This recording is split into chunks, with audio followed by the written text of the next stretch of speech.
Every single day we rely on digital tools to work, play, and connect with each other. But have you ever actually stopped to wonder what truly governs these tools? Welcome to this explainer.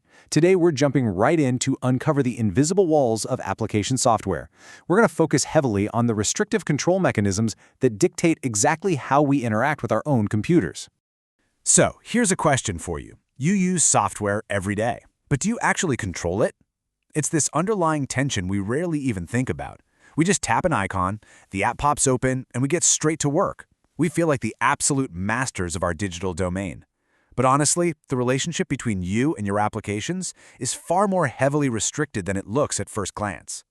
Let's ground ourselves in some familiar territory here. Think about the tools we completely rely on to accomplish our everyday tasks. We're talking about the heavy hitters, right? Word processors like Microsoft Word or Google Docs, spreadsheets like Excel, your web browsers, presentation software, even the apps you use just to chill out or chat with friends. These are literally the fundamental workhorses of our digital lives. We depend on them completely to take all this massive computing power and turn it into something we can actually interact with and use. And to make our lives even easier, developers bundle a lot of these tools into integrated software suites. Think Microsoft Office. They offer this wonderfully standardized user experience. The menus all look the same, and transferring data, like say copying a chart from a spreadsheet and pasting it right into a slide deck, is completely seamless. It's a breeze. And this polished, unified interface makes us incredibly reliant on them. They kind of stop feeling like distinct, separate programs and just feel like a natural extension of our workspace. Okay, let's dive into this, because what you're experiencing on the surface, that's really just an illusion. Behind all those friendly, polished interfaces are just lines and lines of raw programming instructions. Ultimately, all software is fundamentally just a set of instructions written in code telling the hardware exactly what to do. The interface you see is just the shiny wrapping paper. The code underneath is the actual machine running the whole show. And that brings us to a massive realization about the applications most of us are using every day. They operate as a proprietary locked box. Now, when software is proprietary, a single entity, the company that built it, holds exclusive rights over that raw source code. For you and me, the users, that code is locked away tightly in a black box. Sure, you can use the software, but you absolutely cannot peek inside to see how it actually works or what it might be doing behind the scenes. So, this creates a massive philosophical and really practical divide in the software world. On one side, we have proprietary software, where the owner tightly controls the use, modification, and distribution of their code. But on the exact opposite side, we have open source software. Think of things like the Linux operating system or the Firefox web browser. With open source, that source code is openly available for literally anyone to view, modify, and distribute. It is a completely different approach to digital ownership and collaboration. Now, living inside this proprietary locked box essentially comes down to a strict trade-off. On the plus side, users get a highly consistent experience, dedicated support, and regular security patches pushed right to their devices. But those invisible walls are incredibly thick. You are completely unable to modify that source code to fit your specific needs, and you can't examine it independently for security flaws either. You are basically placing 100% of your trust in a single controlling entity. But here's the kicker. Before you can even open that locked box, you're going to encounter the ultimate gatekeeper. Look, we have all mindlessly scrolled past a massive wall of legal jargon just to click, I agree, so we can finally use our new app, right?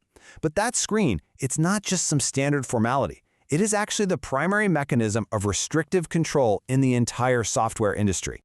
What you are actually clicking agree to is the End User License Agreement, or EULA.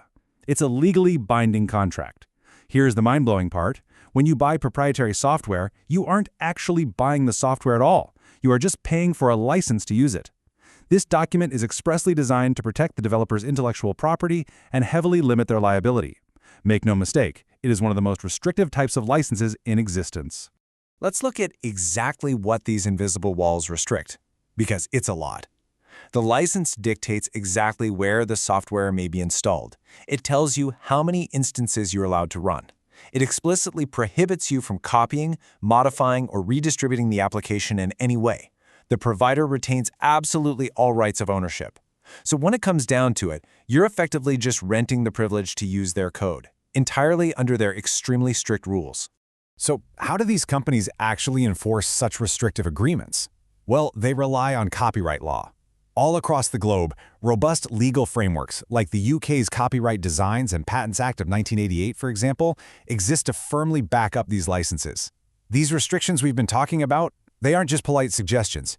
They are the law, and they provide the necessary teeth to maintain total control over these digital products.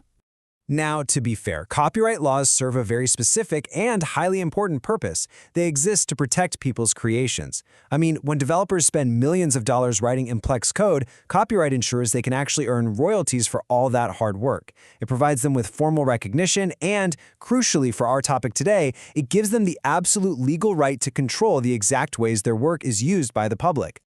And that leads us right to the direct legal consequence of attempting to bypass these proprietary control mechanisms: software piracy. We define this as the unauthorized use, reproduction, or distribution of software. Basically, piracy happens anytime individuals make copies of proprietary software so they can redistribute it, or maybe just to avoid paying the fees. Doing this directly breaches both that end-user license agreement you clicked agree to and federal copyright law. Because digital files are just so incredibly easy to duplicate and share, the temptation to bypass these restrictions is honestly pretty high. But it is vital to remember this. Copying or sharing digital files that you haven't created yourself without explicit permission carries severe, real-world legal consequences. The invisible walls built around our software might be made out of legal text, but trust me, they are very, very real. Interestingly enough, for all these complex legal frameworks and digital walls, software is still very much bound to the physical world. We talk all the time about software bugs causing glitches in these massive proprietary systems, but did you know that term originated literally? Yeah, back in 1947, an actual, physical moth got trapped inside the relays of the Harvard Mark II computer. The engineers literally had to remove the bug to fix the machine. Kind of wild, right? Well, that brings us to our final thought. We've journeyed all the way from the friendly interfaces of our daily applications down into the locked box of proprietary code and right through the strict legal fences that keep that box completely sealed. So I'm going to leave you with this to ponder. The next time you quickly click "I agree just so you can get to work," ask yourself, who really owns the software on your screen? Thanks for joining me on this explainer. Keep questioning the tools you use, and I'll catch you next time.